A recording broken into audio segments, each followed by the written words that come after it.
हरि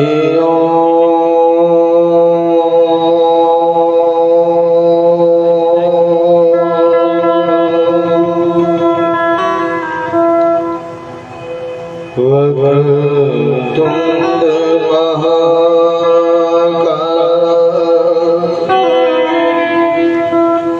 सूर्यकोटि समप्रभ निर्विघ्नं कुरु मे देवा सर्वकार्येषु सर्वदा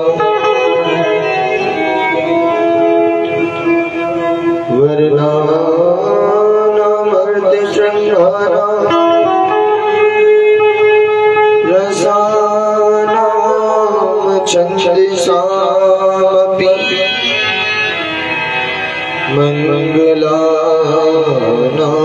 चे करतारो वन्दे वाणी विनायको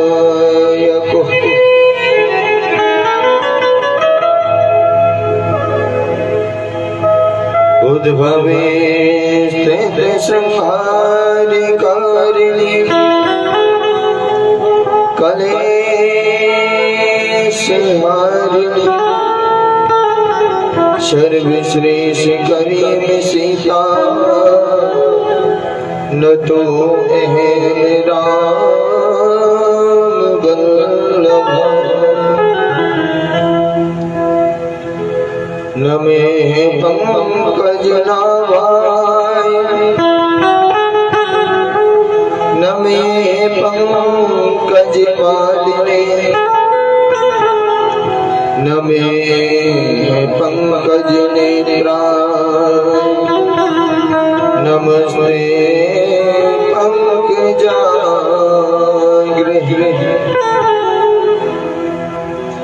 नमो नलिनेत्राय वेणुवाद्य विनोदने राधाधुर सुधापान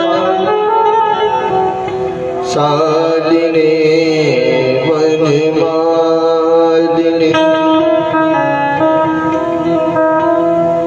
नमस्ते सर्वभावाय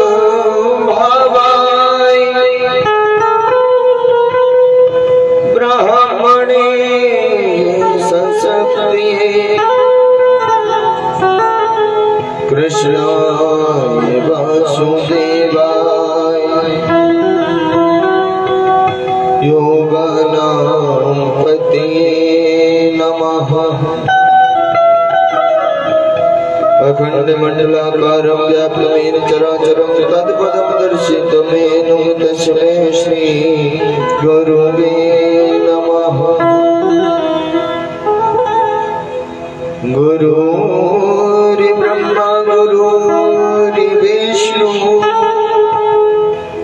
गुरुर्देवो महेश्वरः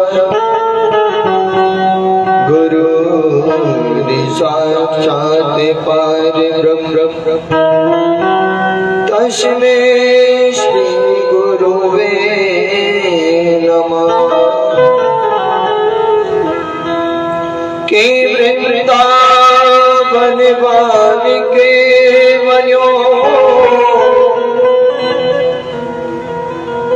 वृंदावन के वन्यो भवरे करे गुलजार दुल्हन प्यारी राधिका तो दुल्हा नंद कुमार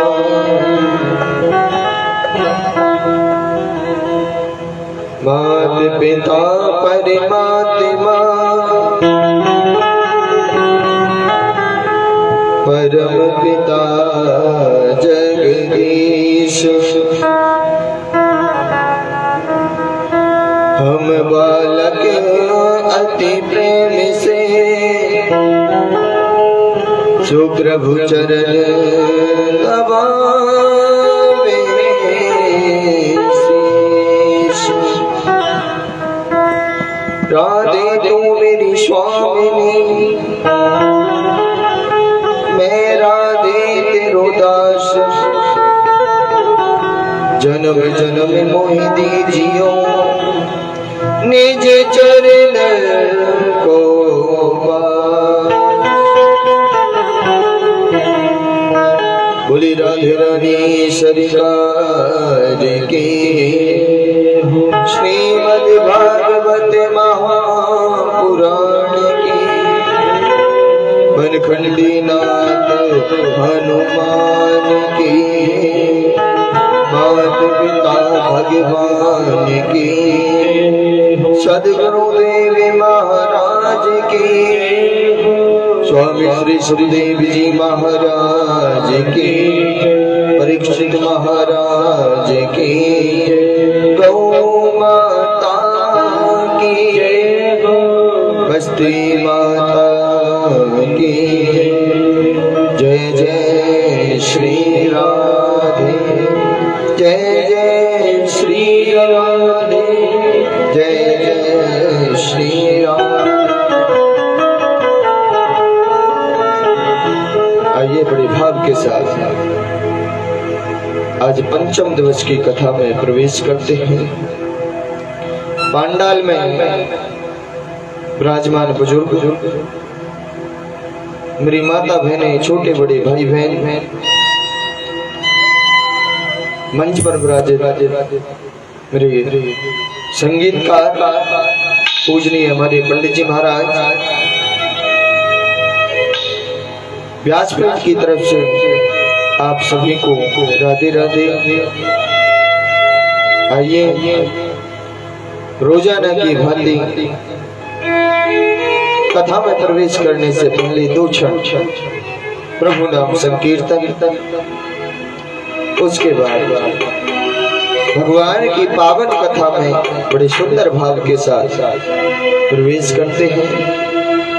सभी को मेरे साथ में अपनी जिह्वा को पवित्र करते हुए ठाकुर जी के चरणों में लगाते हुए मुख से गुणगान करते हुए प्रभु नाम संकीर्तन करना है।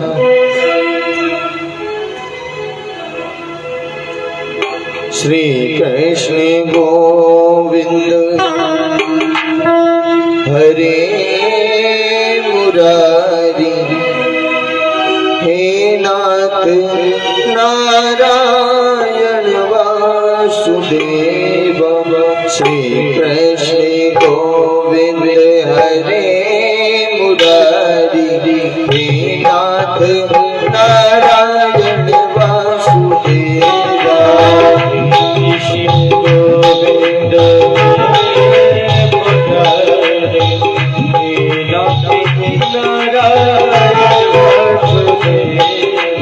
गोविंद कृष्ण गोविंद हरे मुरारी, हे नाथ नारायण वासुदेवा। कृष्ण गोविंद हरे मुरारी,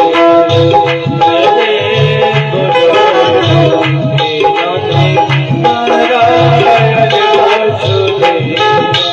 हे नाथ नारायण वासुदेवा, हे नाथ नारायण वासुदेवा।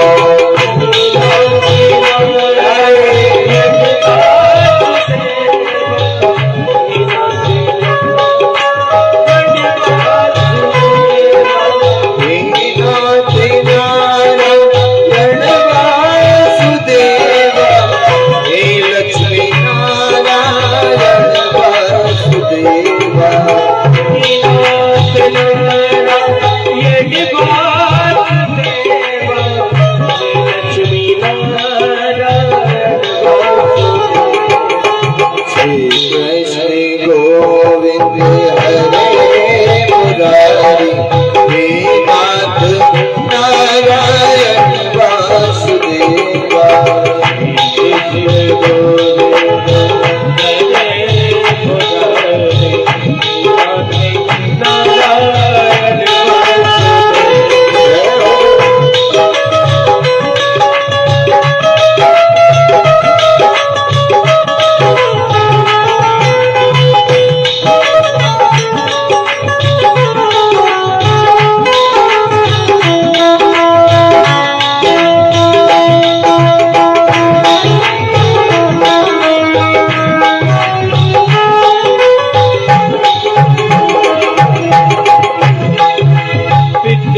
सखा हमारे स्वामी सखा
तुम्हें अब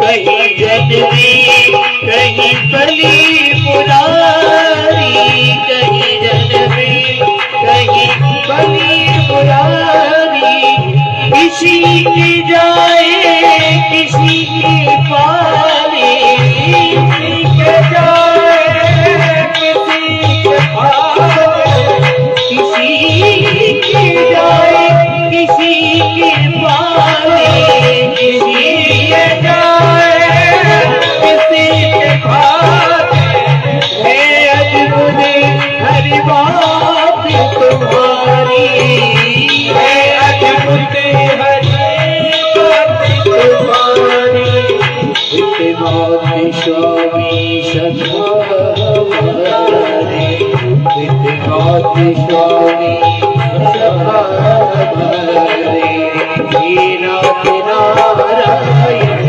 वासुदेवा कृष्ण गोविंद हरे मुरारी नारायण वासुदेवा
बोली राधे रानी सरकार की जय।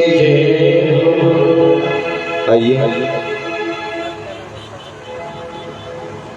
बड़े सुंदर भाव के साथ कथा में प्रवेश करते हैं। कल कथा के विश्राम के समय बड़ी धूमधाम के साथ आनंद के साथ लाला को जन्म भयो। सभी ने मिलकर लाला के जन्म का आनंद लिया। देव की मैया के अष्टम गर्भ के रूप में स्वयं परमात्मा पधारा। आज पूरे ब्रज में आनंद की लहर दौड़ आई। वसुदेव जी ने लाला को अपने सिर पर टोकरी में रखो और रख के आज यमुना जी को पार करके गोकुल में नंद बाबा के यहाँ पर आए। यमुना जी में से जब आ रहे थे तो यमुना जी स्वयं ने आज मेरे परमात्मा के चरणों को स्पर्श किया और ठाकुर जी का दर्शन पाया। शेषनाग जी के द्वारा आज परमात्मा का शेष छैया के द्वारा अनुभूत हुआ। आज वसुदेव जी गोकुल में पहुंचे। गोकुल में जहां पर नंद बाबा के यहाँ पर लाली का जन्म हो, आज वसुदेव जी ने परमात्मा को मैया यशोदा के पास लिटाया और वहां से एक कन्या का जो जन्म हुआ था उस कन्या को लेकर वापिस कंस के कारागृह में आ गए। कंस के कारागृह में आके आज जो पहरेदार सो रहे थे वो पुनः स्तंभित हो गए। हाथ पैरों की जो बेड़ियां स्वतः ही खुल गई थी आज वो दोबारा लग गई।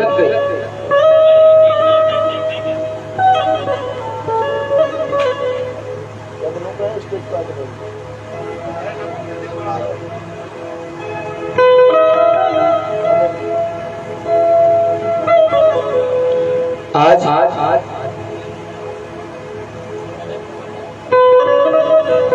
कंस को समाचार प्राप्त हुआ।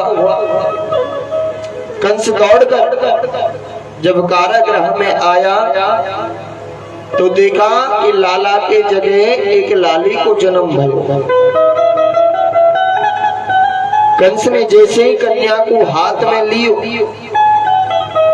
और कन्या को जैसे ही मारवे के काजे हाथ को उठायो तो कन्या कंस के हाथ से छूटकर आकाश में चली गई। आकाश से आकाशवाणी हुई, अरे कंस, तू मुझको मारने वाला था लेकिन तुझे मारने वाला तो गोकुल में पैदा हो गया। कंस व्याकुल हो गया,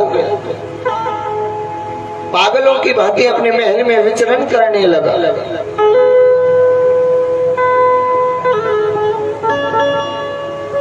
सजनों, कंस की एक मुंहमोली बहन है जिसका नाम है पूतना।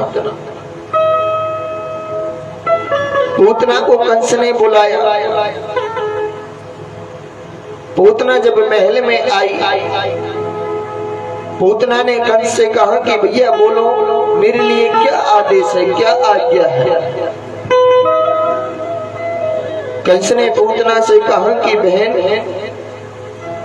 मेरा काल गोकुल में नंद बाबा के यहाँ पर पल रहा है, आप वहां जाओ और मेरे काल को नष्ट करके आओ।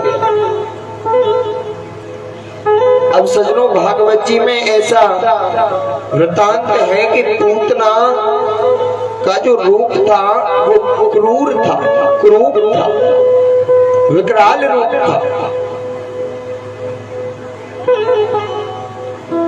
अब जब पूतना नंद बाबा के यहाँ पर जाने लगी तो कंस ने पूतना को रोका कि बहन, यदि तुम इस रूप में नंद बाबा के यहाँ पर जाओगे तो तुमको सब लोग पहचान लेंगे। पूतना ने कहा, भैया मैं गोकुल में ऐसे नहीं जाऊंगी, इस रूप से नहीं जाऊंगी। कंस बोला, तो बहन कैसा रूप बना कर जाओगे? पूतना ने कहा कि भैया मैं अपना रूप एक सुंदरी बनकर जाऊंगा।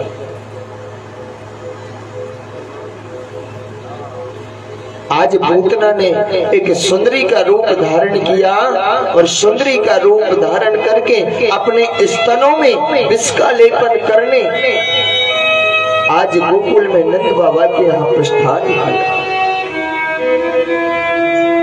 गोकुल में नंद बाबा के यहाँ पर नंद बाबा आंगन में बैठकर माला फेर रहे थे।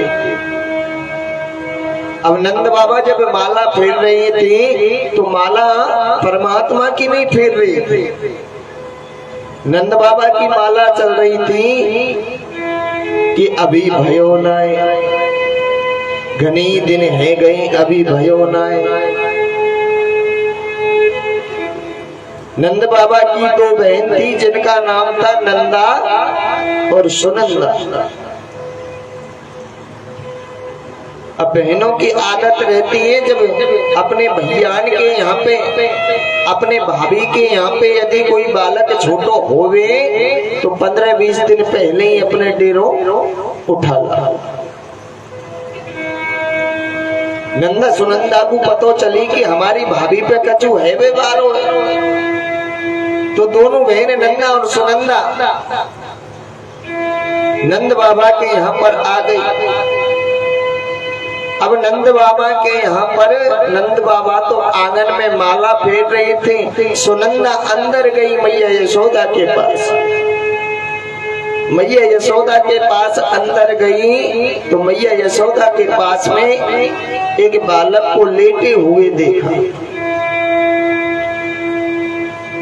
अब सुनंदा की हिम्मत नहीं पड़ती कि वो मैया यशोदा के पास अंदर जाकर चली जाए। सुनंदा मनी मन में सोचने लगी कि कहीं लाली है गई तो, लाला की जगह कहीं लाली है गई तो। अब आप सभी जानो कि काई पे यदि लाली है जाए तो भेंट उपहार के रूप में कछु नहीं मिले, और यदि लाला सो पैदा है जाए तो बहुत कछु मिल जाए, क्योंकि लाला की तो खुशी अलग है। सुनंदा ने परमात्मा को याद करो कि ठाकुर जी कहीं ऐसो ना हुए कि लाली है जाए, लाला ही है नो चाहिए। धीरे धीरे धीरे धीरे मैया यशोदा के पास गई और मैया यशोदा के पास जाकर जब देखा कि मैया यशोदा के पास तो लाला है गयो, दौड़कर आज नंद बाबा के पास आई कि भैया बधाई हो, भैया बधाई हो, नंद बाबा की माला झोली हाथ से छूट गई कि लाला भयो है, भैया बधाई हो। नंद बाबा ने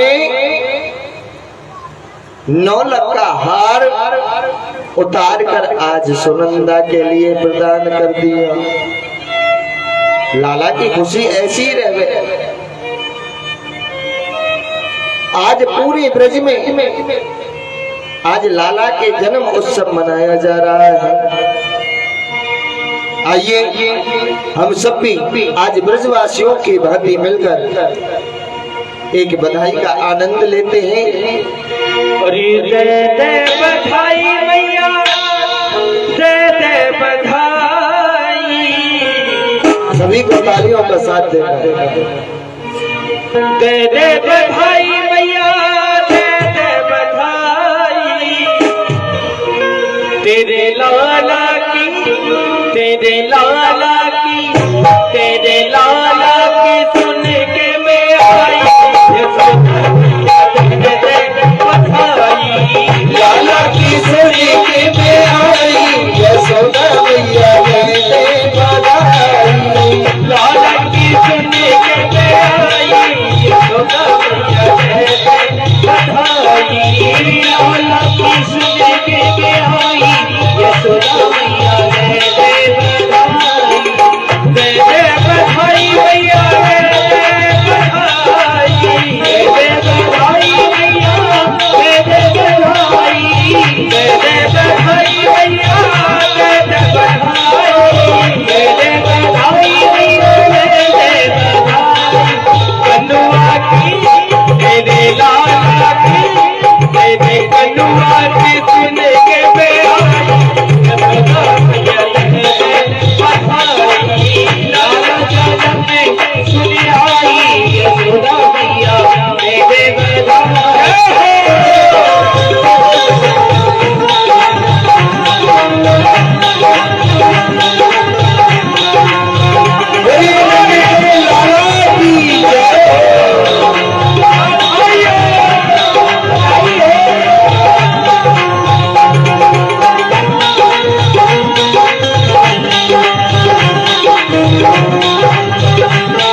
बोलिए नंद की लाला की जय।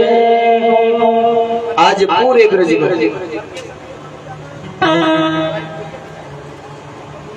बधाई देने वालों का तांता जुड़ा हुआ है। सारे ब्रजवासी एक एक करके नंद बाबा के घर को आ रहे हैं बधाई देने की।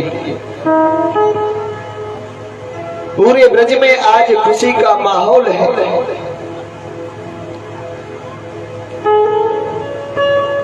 अब सजनों, कंस ने पूतना को भेजा। पूतना एक सुंदरी का रूप बना के आज जैसे ही ब्रज में प्रवेश किया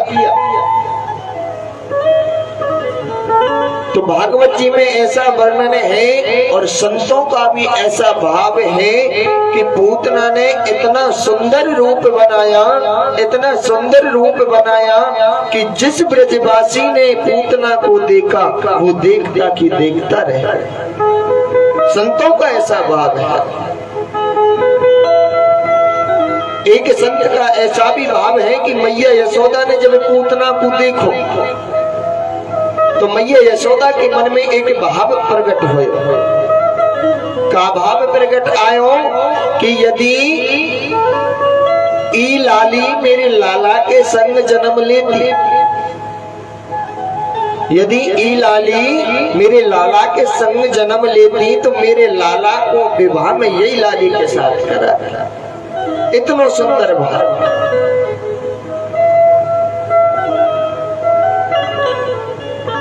बड़ा सुंदर रूप आज पूतना ने धारण किया और ब्रज में प्रवेश कर लिया। अब नंद बाबा के यहाँ पर तो भीड़ लगी हुई थी बधाई देने वालों की। पूतना आज नंद बाबा के महल में आई, मैया यशोदा के पास आई, आके सामने बैठ गई मैया यशोदा के पास। लाला मैया यशोदा की गोदी में। अब मैया यशोदा ने पूतना से पूछी, बहन तुम कौन हो? मैंने तो तुम्हें कभी ब्रज में देखा नहीं। पूतना कहने लगी, बहन यशोदा मैं नंद बाबा के मित्र की पत्नी हूँ। मैं नंद बाबा के मित्र की पत्नी हूँ। बहन मैं ज्यादा आती नहीं हूँ, लेकिन आज जब लाला की सुनी तो मुंह पे नाहे रुको गए। लाला कहाँ है? मैया ने गोदी से चादर हटाई कि जेरो लाला। सजनों, आज पूतना ने लाला को गोदी में ली और गोदी में ले जाके मैया यशोदा तो वहां से खड़ी होकर चली गई। आज पूतना ने जैसे लाला को गोदी में लीनो, पूतना लाला को गोदी में लेने के बाद इधर उधर महल में देखती कि कोई मुझे देख तो नहीं रहा, और धीरे धीरे धीरे धीरे महल से बाहर होने लगी। महल से जब पूतना बाहर हो गई तो महल से कुछ ही दूरी पर नंद बाबा का बगीचा था। नंद बाबा का बगीचा था। पूतना लाला को लेके नंद बाबा के बगीचे में चली गई। बगीचे में जब गई तो अपना सुंदरी रूप हटा के जब एक विकराल रूप, एक राक्षसी रूप धारण किया तो तुरंत मेरे प्रभु ने नेत्रों को बंद कर दिया। अब यहाँ पर नेत्र बंद करने का भी अलग अलग भाव बताते हैं सारे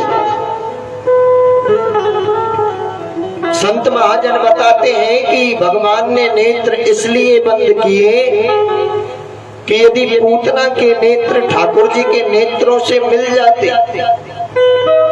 तो पूतना का जो मारने का भाव था वो बदल जाता। ऐसा बताते हैं। कुछ लोग कहते हैं कि ठाकुर जी के नेत्रों में आकर्षण रहता है,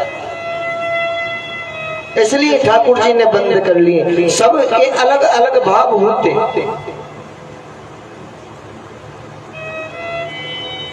आज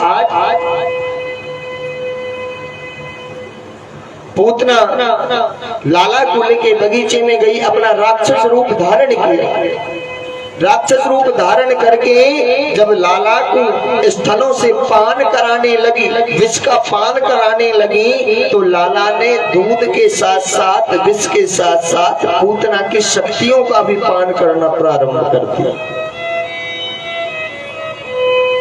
अब धीरे धीरे जैसे विष का और दूध का पान करते तो विष और दूध के साथ साथ पूतना की शक्तियों का भी पान धीरे धीरे मेरे प्रभु करते रहे।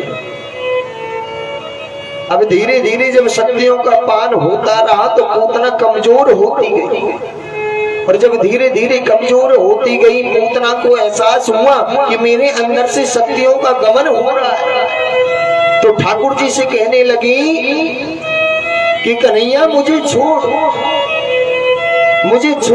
लेकिन ठाकुर जी कहते हैं कि सबसे पहले तो मैं किसी को पकड़ता नहीं, सर्वप्रथम तो मैं किसी को पकड़ता नहीं हूँ, और यदि एक बार पकड़ लेता हूँ तो छोड़ने का तो नाम लेता ही नहीं, उद्धार करके ही छोड़ते हैं ठाकुर जी।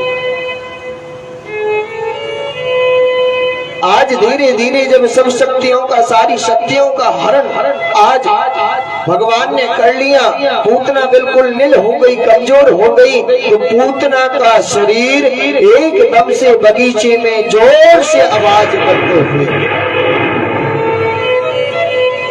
अब भागवत जी में ऐसा वर्णन है कि नंद बाबा का जो बगीचा था वो 6 योजन लंबा और 6 योजन चौड़ा था। इतना बड़ा शरीर था पूतना का, पूरे बगीचे को कवर कर लिया। जितने भी वृक्ष थे वो सब पृथ्वी पर धाराशायी हो गई, गिर गए, चकनाचूर हो गई। जब जोर से गिरने की आवाज आई तो सारे ब्रजवासी दौड़कर आज बगीचे की तरफ देखा तो एक राक्षसी का विकराल शरीर पड़ा हुआ है। मैया यशोदा दौड़कर आंगन में पालने की तरफ भागी, कहीं लाला को कछु है तो नहीं गई। अब जब पालने में देखो तो लाला है ही नहीं। लाला को जब नाए देखो तो मैया यशोदा तो आंगन में ही बेहोश हो गई। नंद बाबा सारे ब्रजवासी जब बगीचे में पहुंचे, देखा कि एक राक्षसी का विकराल शरीर पड़ा हुआ है और उस राक्षसी के स्तनों पर मेरे प्रभु खेल रहे हैं। सबसे पहले तो नंद बाबा दौड़ कर गए और राक्षसी पूतना के स्तनों पे से मेरे प्रभु को उतारा। उतार के आज गाय का पूंछ का झाड़ा लगवाया, पंचामृत से स्नान कराया। अब सज्जनों, भागवत जी में ऐसा वर्णन है कि पूतना का जब अंतिम संस्कार हुआ, दाह संस्कार हुआ, तो पूतना का इतना विकराल शरीर था कि पूतना के शरीर का खंडन करके अंतिम संस्कार करना पड़ा। अलग अलग हिस्सा करके पूतना का अंतिम संस्कार हुआ। अब राजा परीक्षित सुखदेव स्वामी जी से पूछते हैं कि महाराज ये पूतना कौन थी? ये पूतना कौन थी और भगवान को मारने क्यों आई? पूतना के मन में ऐसा भाव क्यों आया? तो सुखदेव स्वामी राजा परीक्षित के लिए बताते हैं कि जब वामन भगवान का जन्म हुआ और वामन भगवान दान मांगने के लिए, भिक्षा मांगने के लिए जब राजा बलि के द्वार पर गए, तो राजा बलि के द्वार पर जब गए तो राजा बलि की जो पत्नी है उनका नाम है विंध्यावली, और राजा बलि के एक पुत्री थी जिसका नाम था रत्नावली। जब वामन भगवान राजा बलि के द्वार पर गए तो राजा बलि की पुत्री थी रत्नावली। उसने जब वामन भगवान के रूप को देखा तो रत्नावली के मन में एक भाव आया कि यदि ऐसा बालक मेरे होता तो मैं स्वयं उस बालक को अपने स्तनों से दूध पान कराता। अब वो तो भगवान है, अंतर्यामी है। रत्नावली के भाव को समझ लिया, मन ही मन में वचन दे दिया कि तुम परेशान नहीं हो। द्वापर में जब मेरे श्री कृष्ण का अवतार होगा तो तुम राक्षस योनि में जाकर कंस के द्वारा भेजी जाओ। उस समय मैं आपकी मनोकामना को पूर्ण करूंगा। आज वही रत्नावली राक्षसी योनि में आई, कंस से मुलाकात हुई। कंस ने भगवान को मारने के लिए भेजा और भगवान ने अपने कर कमलों के द्वारा पूतना का गोविंदाय नमो नमः किया। बोलिए भक्तवत्सल भगवान की जय। कंस को जब पता चला कि पूतना का भी उद्धार ठाकुर जी ने कर दिया तो कंस पागलों की भांति अपने महल में विचरण करने लगा।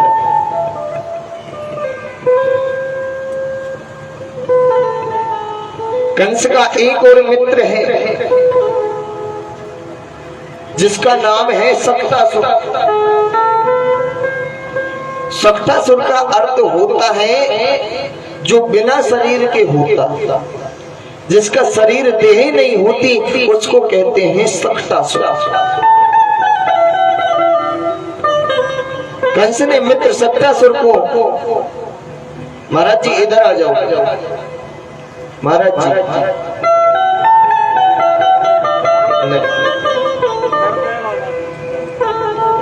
इधर आ जाओ, मंच पर आ जाओ। महेश भी आप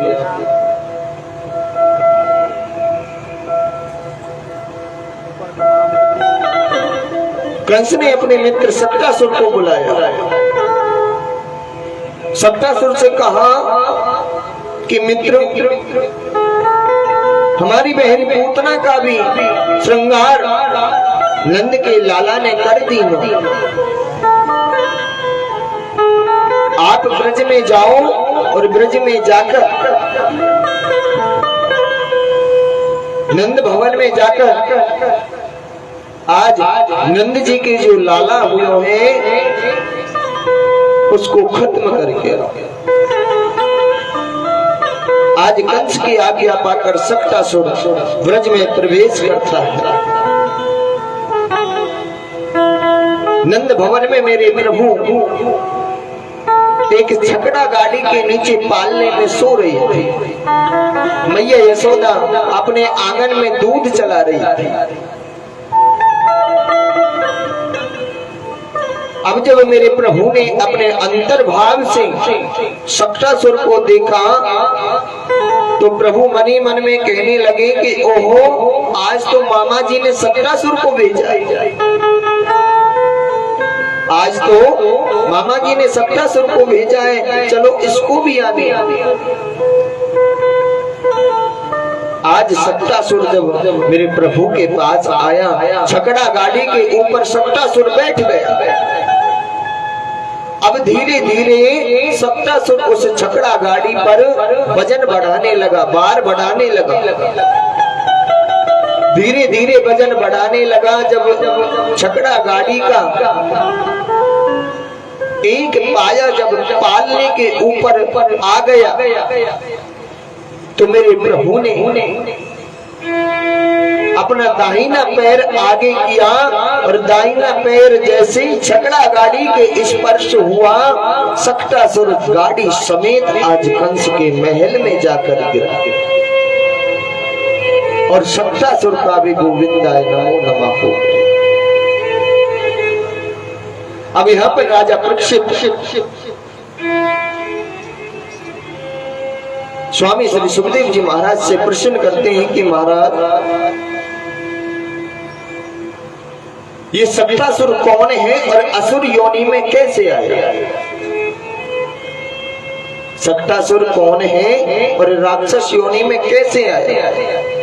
तो सुखदेव स्वामी राजा परीक्षित के लिए बताते हैं कि जो इंसान के अंदर क्रोध आता है, जीव के अंदर जो क्रोध आता है, बात बात पर जो क्रोध को दिखाता है, वो इंसान के जीवन का, जीव के जीवन का मूल पाप होता है। क्रोध भी पाप का ही भाग है, ऐसा मैं नहीं कहता, ऐसा भागवत जी कहते हैं। जो जीव क्रोध करता है वो समझो पाप का भागी है। पापस्य क्रोध मानस्य तथा, जो क्रोध करेगा वो पाप का भागी होगा। सुखदेव स्वामी राजा परीक्षित के लिए बताते हैं कि क्रोध भी मनुष्य का मूल पाप का भाग है।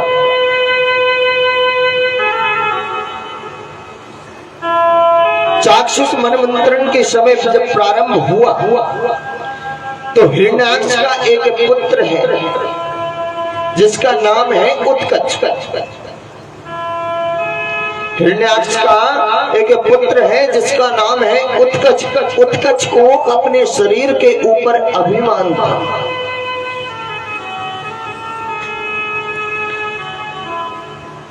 मनवंतर के समय एक ऋषि हुई जिनका नाम था लोमस ऋषि।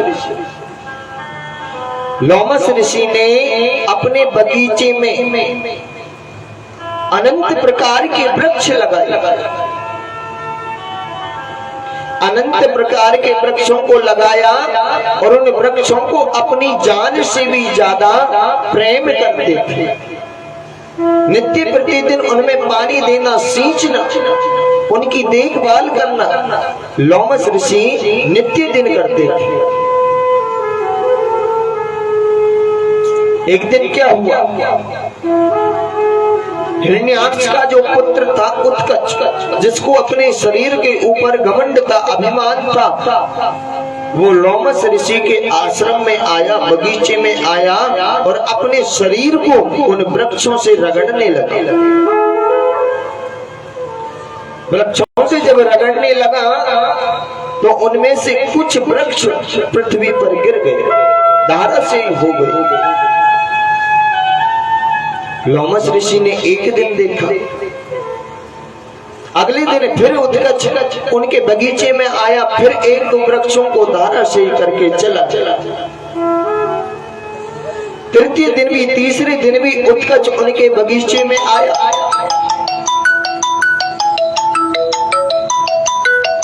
बगीचे में आकर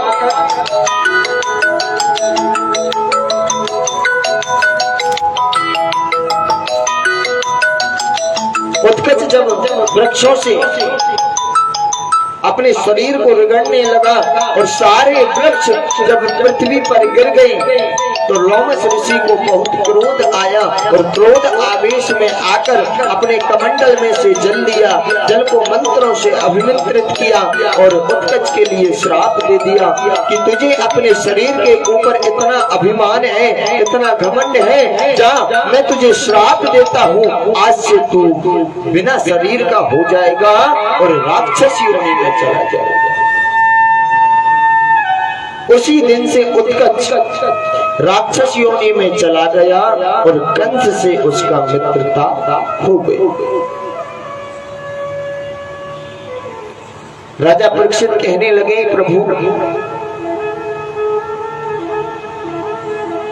जितने भी राक्षस योनि में गए, क्या वो श्राप के कारण ही गए? तो सुखदेव स्वामी राजा परीक्षित के लिए बताने लगे कि जैसा अभी मैंने बताया,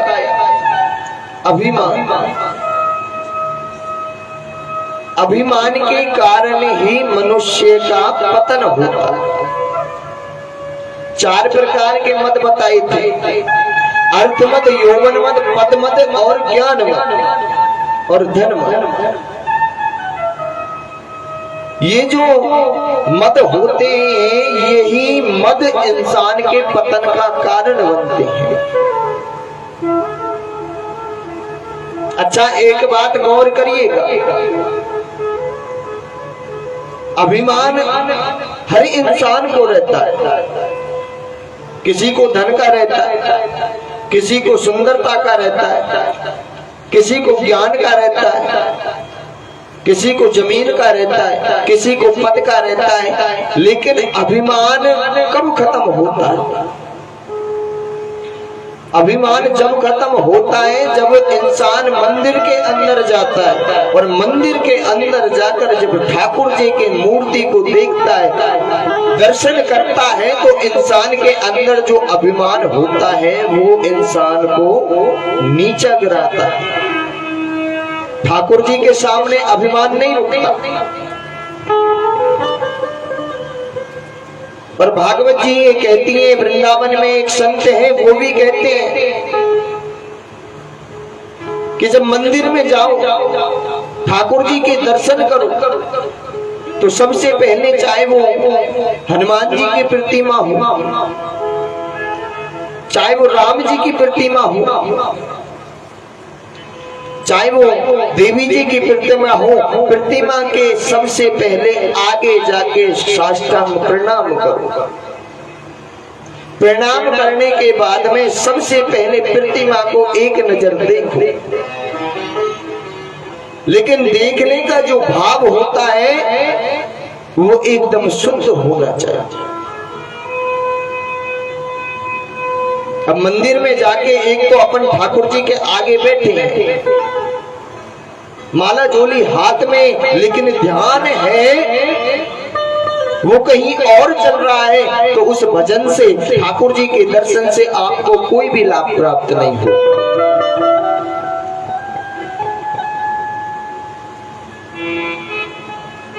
ठाकुर जी कहते हैं कि जब भी मेरे मंदिर में आओ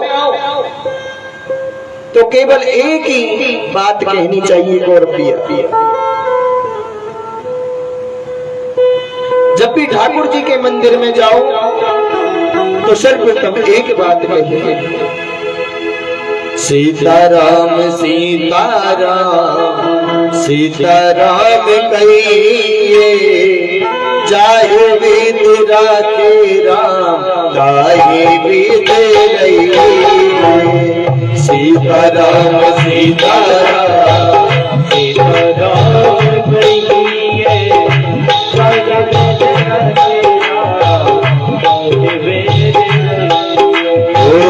सीताराम सीताराम सीताराम कहिए, चाहे वेद राखे राम, चाहे वेद रहिए। सीताराम सीताराम सीताराम सीताराम कहिए,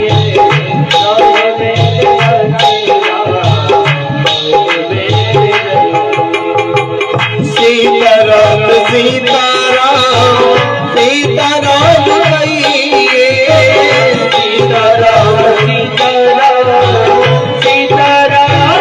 कहिए, सीताराम सीताराम सीताराम कहिए, सीताराम सीताराम सीताराम कहिए, सीताराम सीताराम सीताराम कहिए, सीताराम सीताराम कहिए, चाहे वेद राखे राम, चाहे वेद रहिए।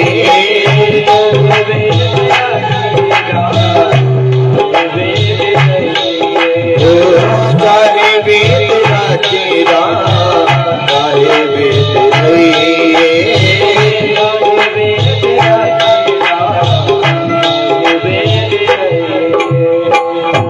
कि सीताराम सीताराम सीताराम कहिए, और जाए विद राखे राम, वाही विद रहिए। इंसान के करने से कुछ नहीं होगा। इंसान मन में सोचता है कि मैं ये कर लूं, मैं वो कर लूं, मैं ये कर लूं, लेकिन ठाकुर जी कहते हैं कि समय से पहले कुछ नहीं होता। यदि इंसान का समय खराब है, कभी कभी तो आपने देखा होगा कलयुग के जीव का जो आचरण है वो कैसा है। कलयुग का जीव इतना स्वार्थी है कि भगवान को भी बुरा बता देते हैं। कैसे? आपने अधिकतर देखा होगा किसी के घर में जब जवान मौत हो जाती है तो गांव के बूढ़े बड़े कहते हैं भगवान तूने बहुत बुरा किया। कहते हैं ना कि भगवान तूने बहुत बुरा किया।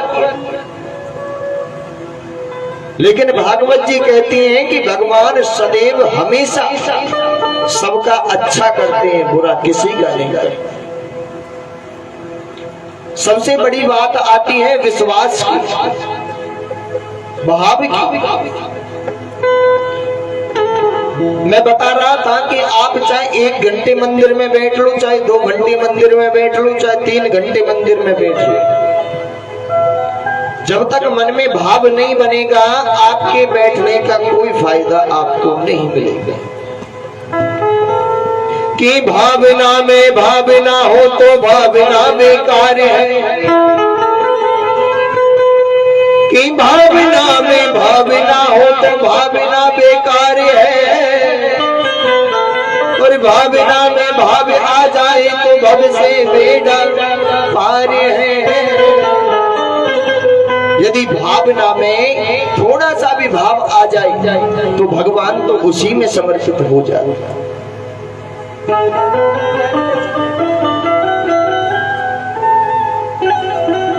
आज मेरे प्रभु ने सप्तासुर का उद्धार किया। सप्तासुर उद्धार के बाद राजा परीक्षित